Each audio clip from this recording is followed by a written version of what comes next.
Honesty, passion, experience. It's Timberwolves Explosion, hosted on the sportstuff.com. And now, your host, Paladino Joey.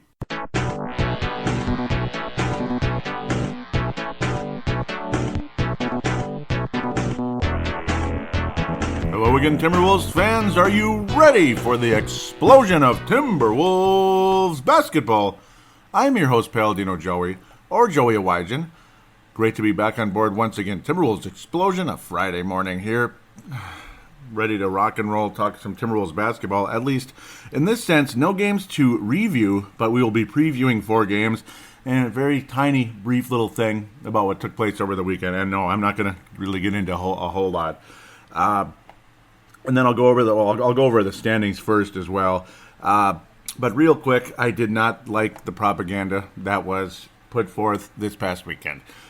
This is the story, basically, I have to say. Saturday afternoon, I just figured, okay, I'll turn it on for a couple seconds, and what were they talking about? They're just jumping right into the political nonsense, constantly pushing some agenda, and you know what they have every right to do? They have every right to have their political views and opinions, but I just want to watch basketball. I don't want to hear political agenda from either side. Honestly, either side. I just wanted to watch some basketball. Some fun little interactions, skills competition, 3-point contest, slam dunk competition, Nothing really to preview with the All-Star game other than, well, these guys are playing these guys, woohoo, bada bing, bada boom. Turns out it ended up being a good game that I watched 0% of. I watched 0% of the dunk contest, 0% of the 3-point contest, 0% of the skills competition. When I heard the political stuff going on, it was literally about 5 minutes, Shaquille O'Neal, Ernie Johnson, all that stuff.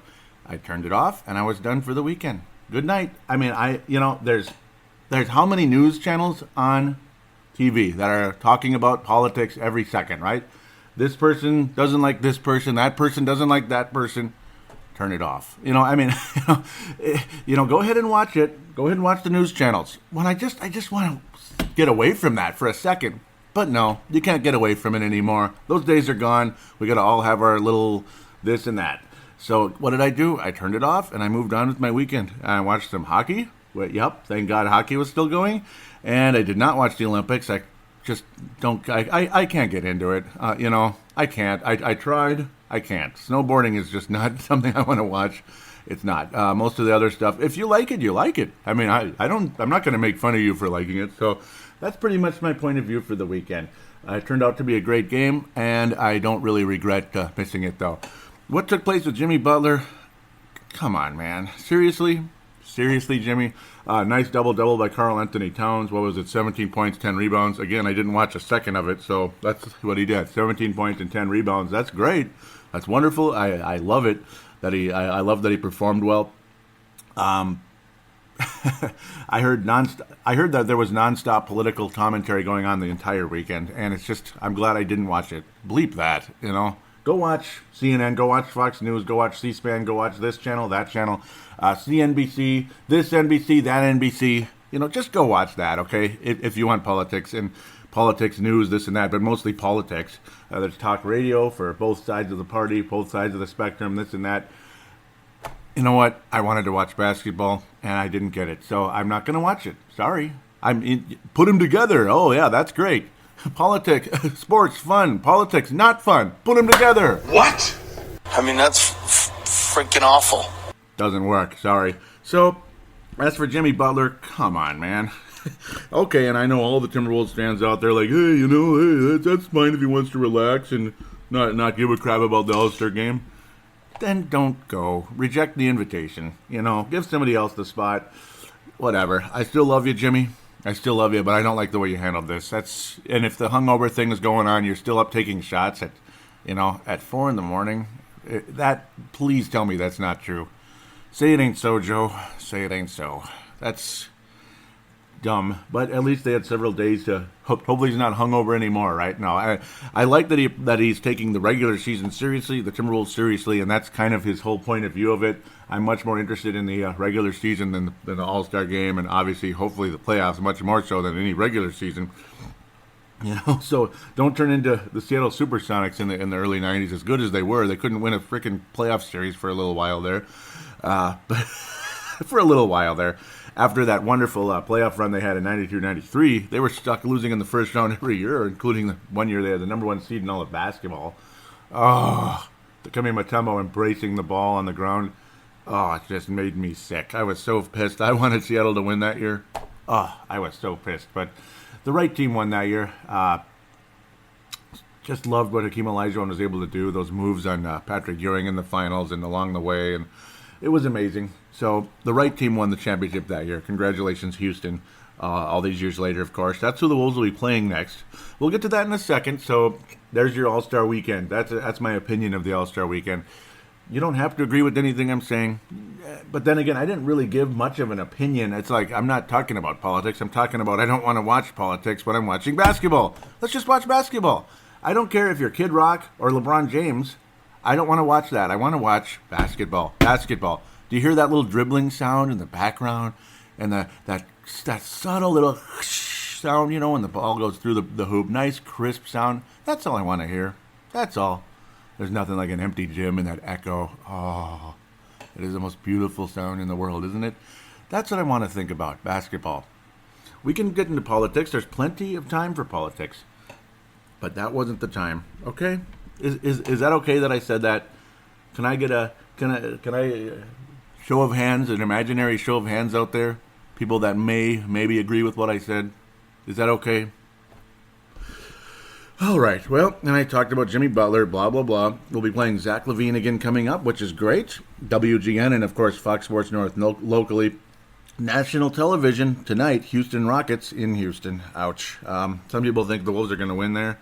If we can't beat them here, we're going to beat them there? No. But, again, we'll get back to that in 3 seconds here. I just want to look at the, the two-thirds season report card, something like that. Toronto Maple Leafs. No, the Toronto Raptors are still number one in the Eastern Conference. That's extremely impressive. But watch out for the Cleveland Cavaliers. That chemistry looks a lot different now. It looks like something that works. Cleveland starting out the season didn't look good. They didn't. You knew right away that something might be up here. You got some interesting names, but they reeked of the Brooklyn Nets, and then unfortunately the Celtics in the later stages of that group, when guys are older and they don't really have what they had before, like the magic in the wand is gone. You're just getting little magic dust falling out of it now, and that's about it. And that's kind of what happened with Dwayne Wade and all that. And obviously Isaiah Thomas, just not a good mix. Not doing too good in Lakerland either so far. I'm not sure Vince is too worried about that because, they might be the next Miami Heat here coming up very, very, very soon. Lakers are looking interesting going into the off season coming up. Toronto Raptors leading the Eastern Conference. Boston right behind them about 2 games, I guess. Weird. Cleveland still a ways behind, but watch out. Washington in 4th. Washington and Indiana would be kind of a fun series, but unfortunately, after the first 3 teams, that's kind of no man's land. As much as you might like Philadelphia, Miami, all those teams, Milwaukee, Indiana, Washington, as much as you might like those teams, that's no man's land. The Wolves may or may not be in that category. A lot of people want to believe the Wolves are non-factors in competing for the Western Conference, but hopefully we turn some heads. So far, I guess not. Second round is a strong possibility because obviously somebody's got to get to the second round and play Houston or Golden State, but we'll see what happens there. I agree with Vince's take, Vince Germano on the Courtside podcast about the Detroit Pistons firing Stan Van Gundy. I think so. That didn't work out. People ticked off at Tom Thibodeau about certain things here, but no, it's Stan Van Gundy. The whole president and coach situation, luckily I think it is working out enough here, and that the Detroit Pistons is not working out. Minnesota's 11 games above 500 for the first time in a long time, which is wonderful. Houston so far leading the Western Conference, believe it or not, slightly ahead of the Golden State Warriors, number 2. San Antonio Spurs 3, and the Wolves and the Spurs, mano y mano, just like Manu Ginobili, right? Who had a funny little thing going on recently where he tried to he missed the free throw he needed to make, the first one, and he made the free throw he needed to miss, and he was kind of chuckling, and they ended up losing the game to the Spurs. Minnesota and San Antonio, interesting thing. It's surprising how good the Spurs still are, even without Kawhi Leonard. They're still hanging in there, but they'll have no chance in where beating Houston or Golden State in the second round. should they get to the second round, which I think they will without Kawhi Leonard. But if Minnesota can get that third seed, that'd be pretty exciting. Again, watch out for those Utah Jazz, though. Kind of cool looking uniforms, this and that. Donovan Mitchell, congratulations on the dunk competition, championship, and all that. It looks like a nice, exciting prospect for those Utah Jazz. Congratulations to Ricky Rubio on a nice, solid season so far. He's not spectacular, but he's a good fit for that group and good for them. Right now, Minnesota and Oklahoma City, like I predicted in the beginning of the season, would be tipping off in the first round of the playoffs, and I think the Wolves could win that series. They'd be in for a big battle, obviously. Mr. Westbrook would have some huge games. We know that. Who knows what else would happen? Paul George, maybe the future Laker, going over to the joining LeBron James maybe in the offseason if things indeed go that direction. The next Miami Heat could be the Lakers coming up. And they've won 23 games so far, so good on Vince Germano, Stu Benson, Kalen Woods' Los Angeles Lakers, as Chick Hearn would say back in the good old days of the 80s, 70s, and 60s and all that, when the Lakers were in Los Angeles, of course, for the first time when they first went to when they first went there in the early 60s. Let's move on. We got some games to preview, and then segment number 2 will be the fan interaction. So a little introduction there, but a lot of stuff going on. Let's go. Houston Sprockets. Basically, Sprockets is Houston Sprockets will be hosting the Timberwolves. And good on them. Obviously, Jimmy Butler's averaging 22 points a game. I was going to go over some of the Wolves' numbers pre-All-Star break and all that, but that's okay. You get the idea. Butler's already up to 22 points a game, and good on him. James Harden's leading the league in scoring, 31.3 a game. We know what he does. He tortures the Wolves every time he plays us. Clint Capella is one of those awesome role players who can play defense, can rebound. The kind of guy the Wolves would love to have. Of course, he puts the ball in the basket for the Rockets. High field goal percentage, leads the league in that category. About 2 blocks a game. I love Clint Capella. Anybody that doesn't like him, well, I can understand in terms of when you're playing against him, if you don't like him. You know, there's always that guy on the other team, like the Draymond Greens of the world. You don't like him because he's kicking your butt. And, you know, and it's really frustrating. Like, how is this ogre kicking our butts? Well, because he's good, and he's valuable. He's doing a good job. The Rockets continue to win games. They've won all of their last 5 at a bare minimum here. They continue to roast and toast everybody, and good on them. They've won 10 in a row at this stage. Ouch. But, yep, all of their last 5, of course, including pounding the Wolves most recently, 126-108, and then squeaking past the Sacramento Kings, 100-91. Huh. Those Kings are kind of pesky, aren't they? Remember how they hung in there with the Wolves? It's a weird team, and we'll be playing them as the third game of the 4 here coming up. Clint Capella, though, that's the kind of guy the Wolves could really use, and what a factor he's been for the Rockets. Gerald Green's been nice off the bench, about 13 points a game. So he's been a nice addition to the Rockets. Of course, Eric Gordon does what he does. Shoots a few too many threes for what percentage he's making. Not the best, but still averaging about 18.5. Chris Paul is what he is. He's always going to miss time, but when he's good, he's good. Again, breaking down a little bit, I think his career is going to be over in the next 2 to 3 years. He'll be either retired or very close to it in the next 2 to 3 years. That's my prediction on Chris Paul. Too many injuries over the course of his career.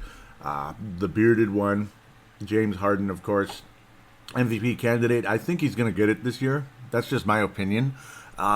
Probably. I think he is. If the Rockets stay number 1 in the West, that's pretty much James Harden's trophy right there. He does everything, baby. He makes his shots. He does everything but play defense. He'll get steals. Of course, the old Corey Brewer statistic where he'll get steals at his defense, not necessarily great. He'll force, and Rubio, of course, too. People talk about Rubio's defense. It's okay. It's not great. But Harden's still managing to get about 2 steals a game. I don't like the Wolves' chances in this game. I think the Rockets win their 11th in a row. Wolves will hang in there, make it interesting for a little while. Karl Anthony Towns will be the best player on the floor in this game.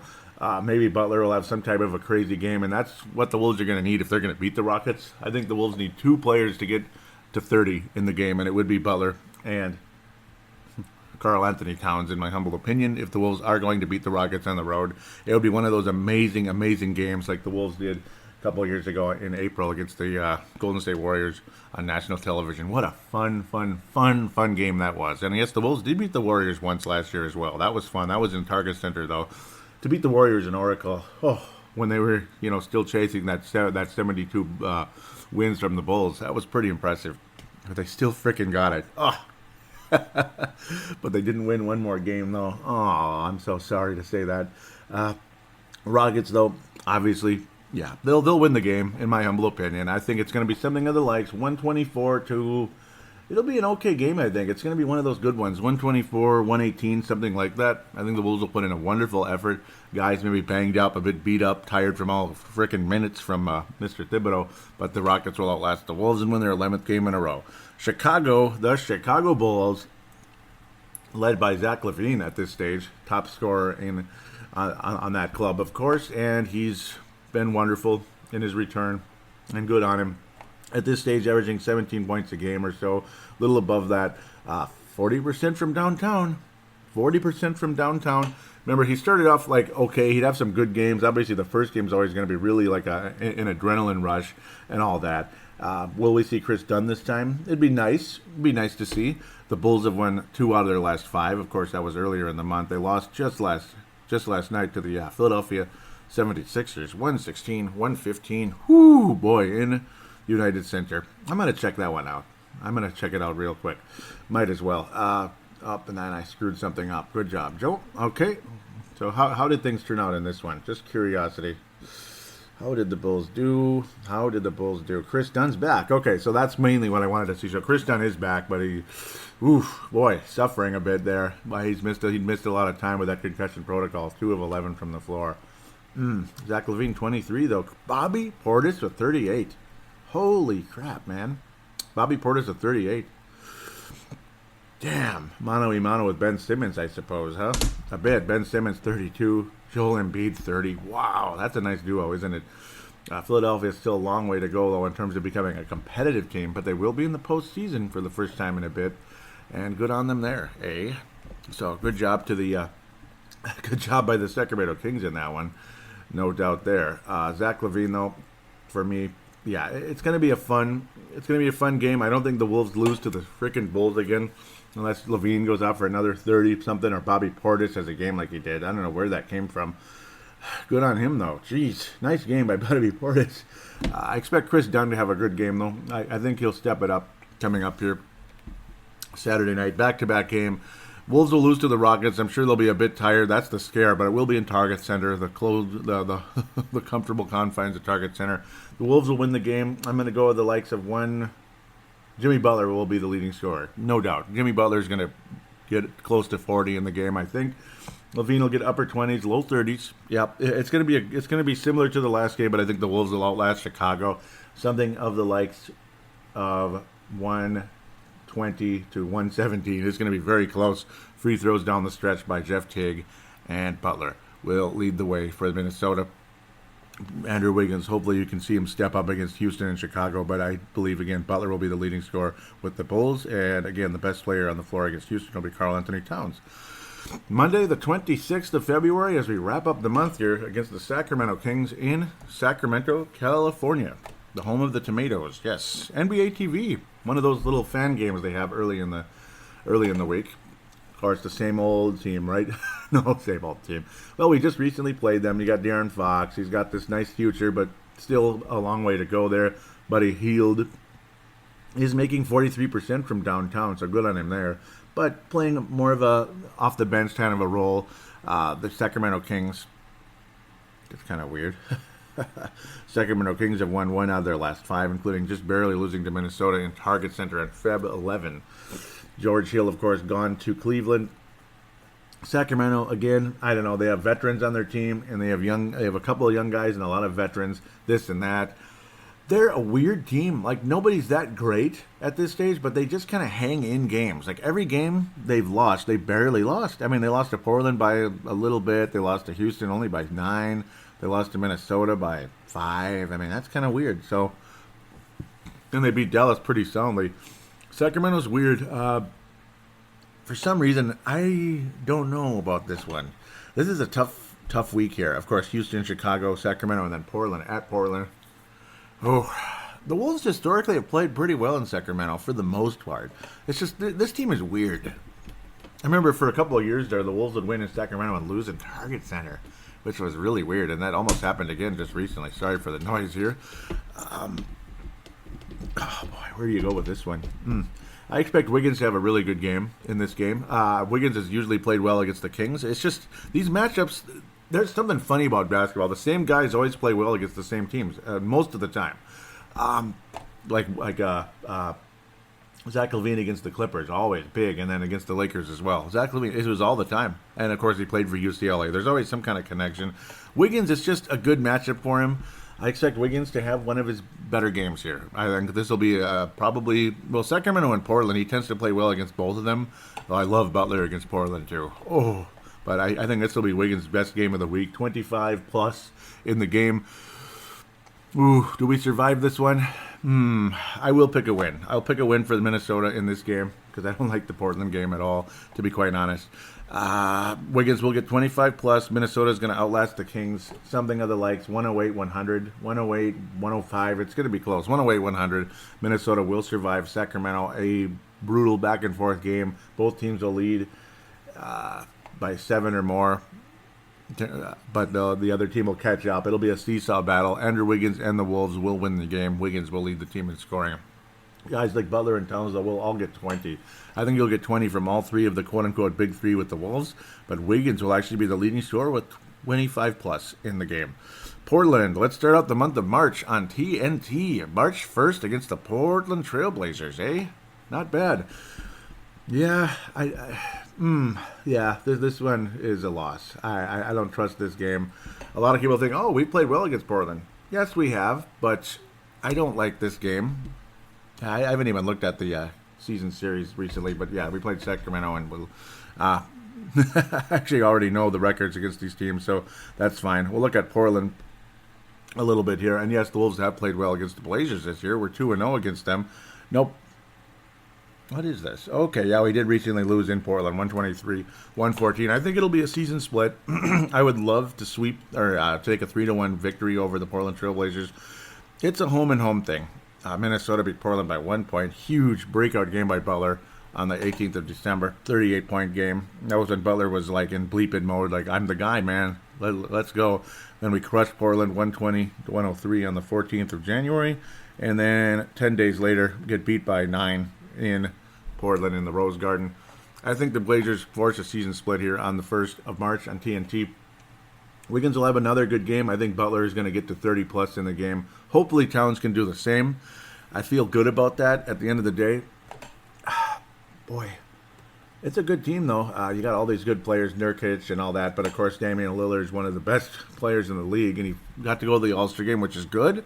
Some years he got snubbed, and it's like, you're like, how could you snub Damian Lillard? I understand you got Curry and Harden and Westbrook over here, and that's what does make it hard.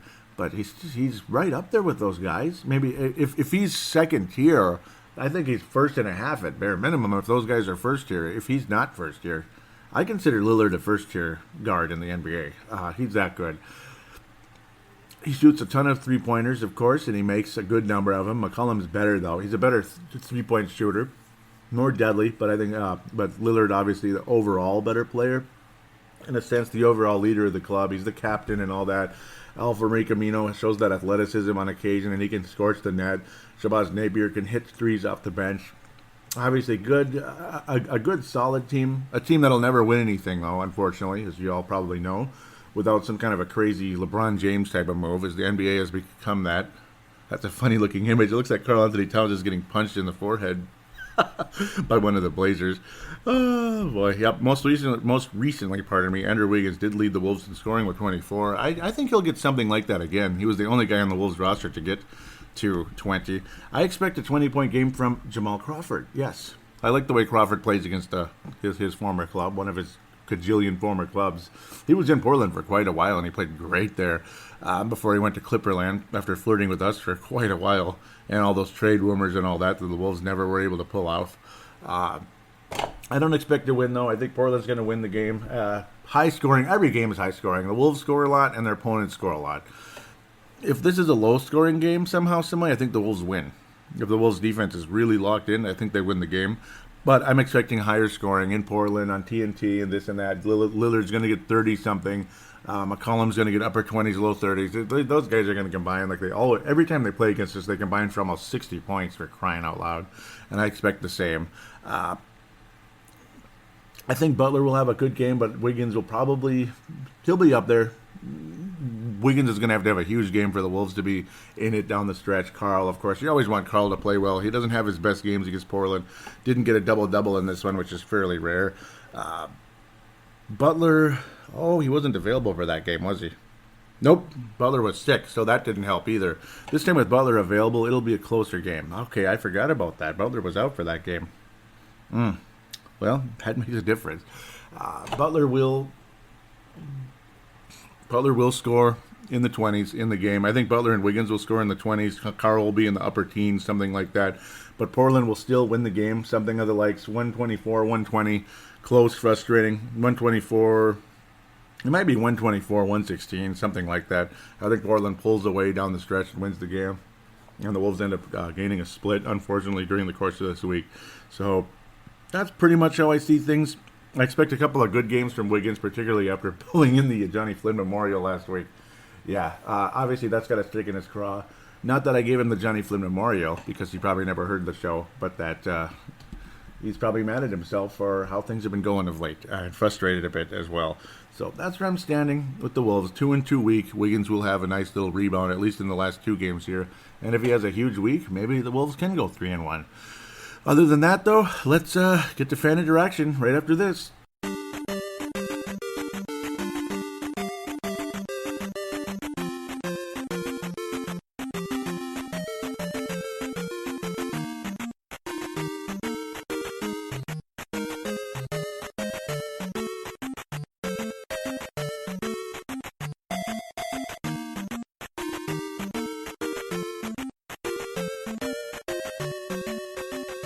And we are back here on Timberwolves Explosion, segment number 2, with the final segment in this case, fan interaction. So yes, that's why you're getting the bumper music in front of fan interaction. I like to just keep it that way, as we lead in things the way we have in the past.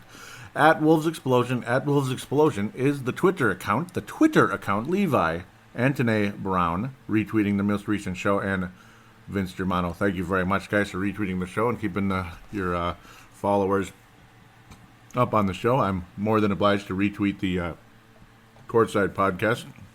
Obviously, huge endorsement from me and a huge endorsement back from them. Thank you guys very much. It's a little conversation with Vince about, what was Vince saying? Where was it?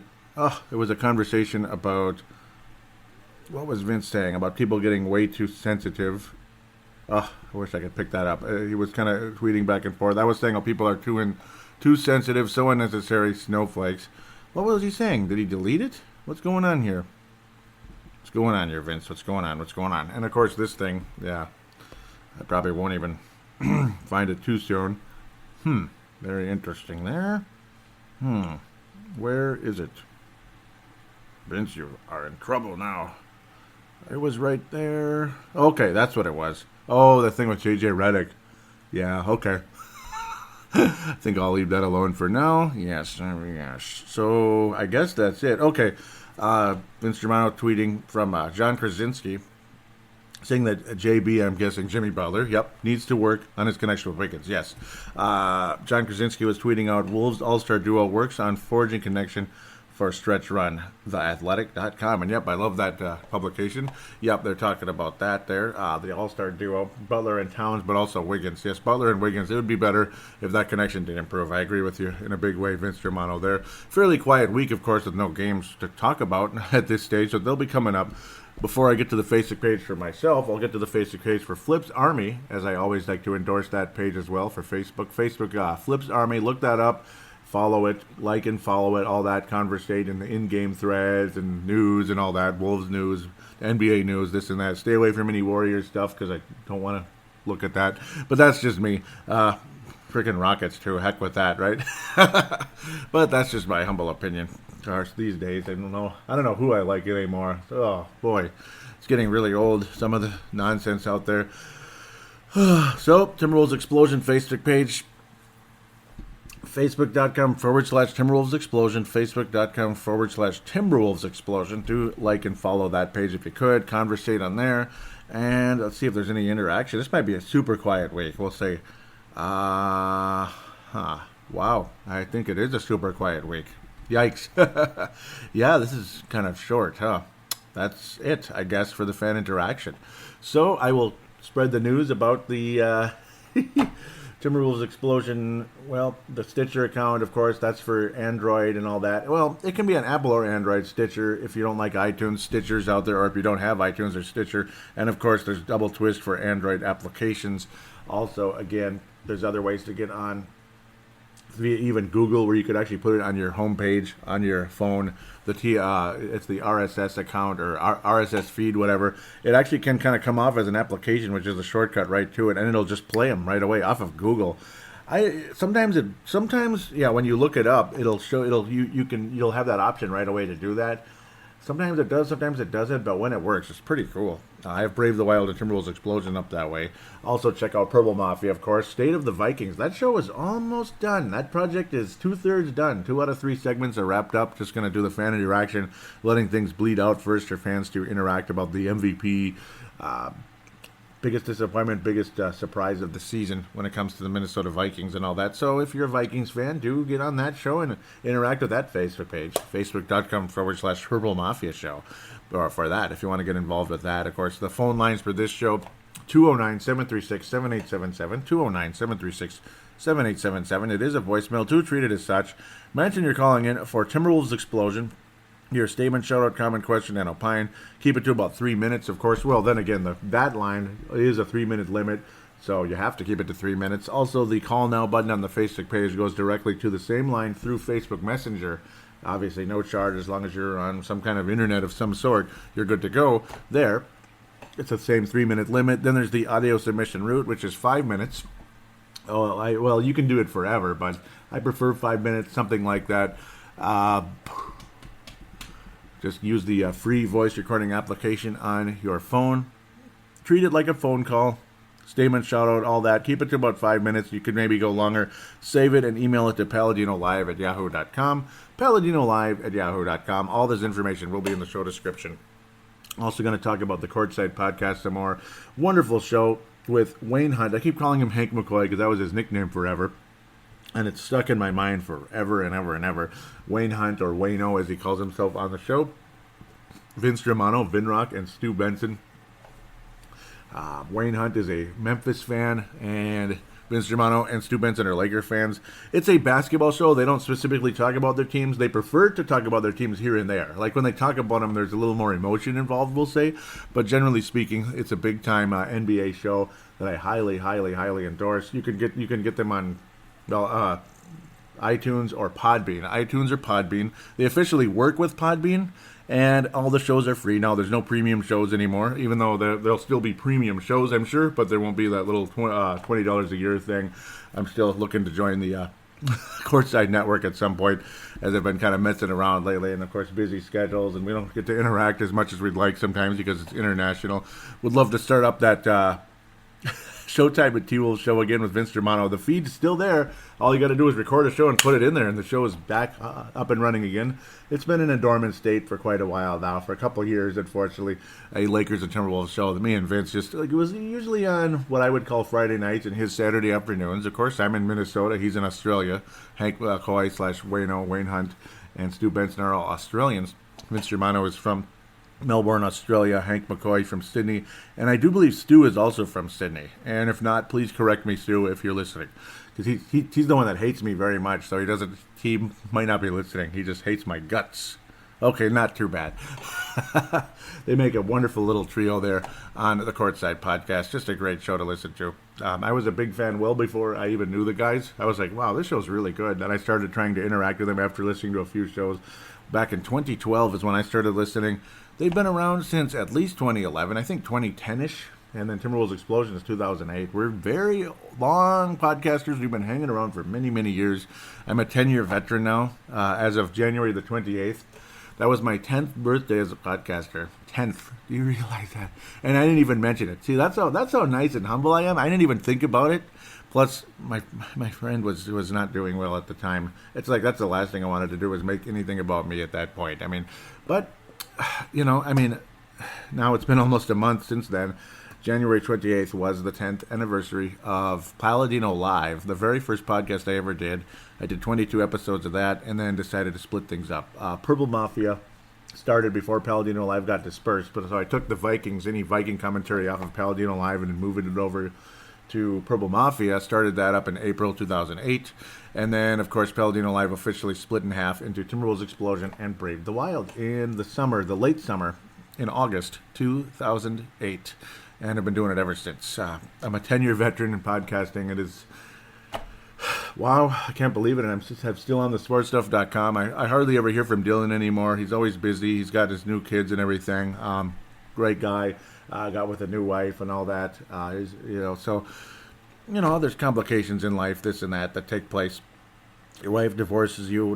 What do you do? I mean, it's not like I'm sitting here gossiping about anything. It's just it happened. His wife divorced him, and he met someone new, and things are going very well. He's very happy, and that's good to see. So that's how things go. I mean, we all have. Let's just say we all have difficulties at times. No marriage is perfect. No marriage is perfect. Even the most perfect marriage you'll ever see on Facebook, it's not. You don't really know what's going on in closed doors. They might not agree on anything. And it doesn't mean it's abusive. It just means they don't agree on anything. They don't mesh, and that's how it goes sometimes. So yeah. Well, other than that, boy, I'm surprised. Well, it's nice to have a short show once in a while. I don't usually do shows this short, but this is short enough, I suppose, or long enough, I suppose. Courtside does these on occasion, about 30-some minutes, and it's a mini-sode. I guess you could call this a mini-sode then. Mini-sode! Welcome into the Timberwolves Explosion podcast. I'm your host, Wayno. Okay, I'm just kidding. Yeah. Okay, that's enough. Thank you for listening. God bless you. We'll be back next week with hopefully a 3-in-1 week, but I'm thinking split at the very least. Don't go 1-3. Please don't go 1-3.